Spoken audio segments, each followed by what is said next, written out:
One day I was in the presence of the Master in a meeting that took place in the house of the Master in Haifa, and among those present there was a young lady who looked anxious and waiting for a moment when she could say something to Abdù'L-Bahá.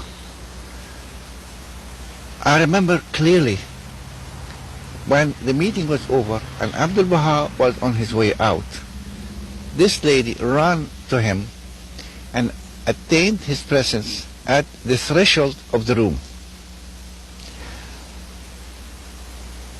I was then about maybe 3 to 4 feet away, maybe 5 feet away from the Master.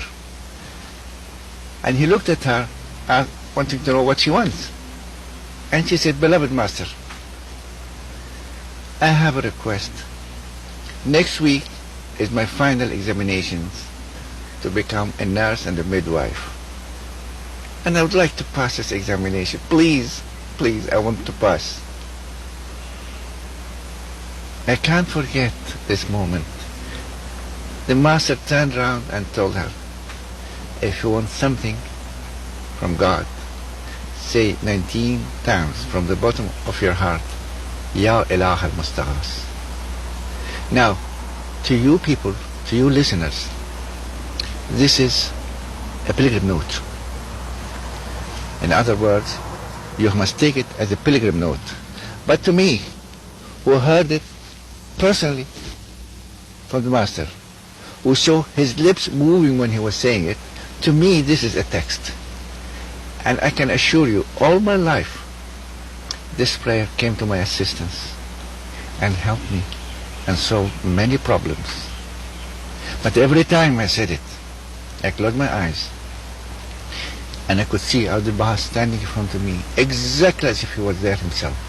And I addressed my prayers to him. That's my prayers to him. There are so many such instances. People pleading Abdù'L-Bahá for favors, for all sorts of favors. For instance, a family gets a new child. They beg him for a name, and he gives them the name.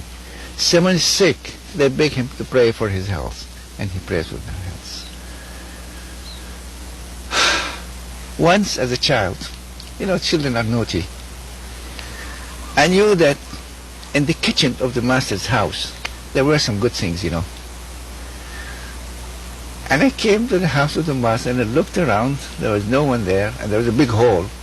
So I ran across the hall to go to the kitchen. And halfway through, I heard the voice of the Master calling me. I knew that I'm going to be punished. So I stood there, not moving at all, until the beloved Master came near me.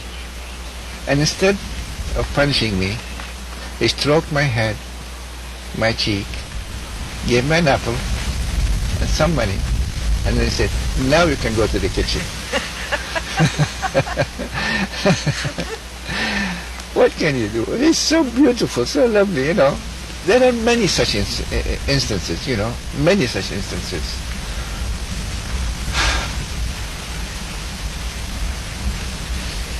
Ya Baha.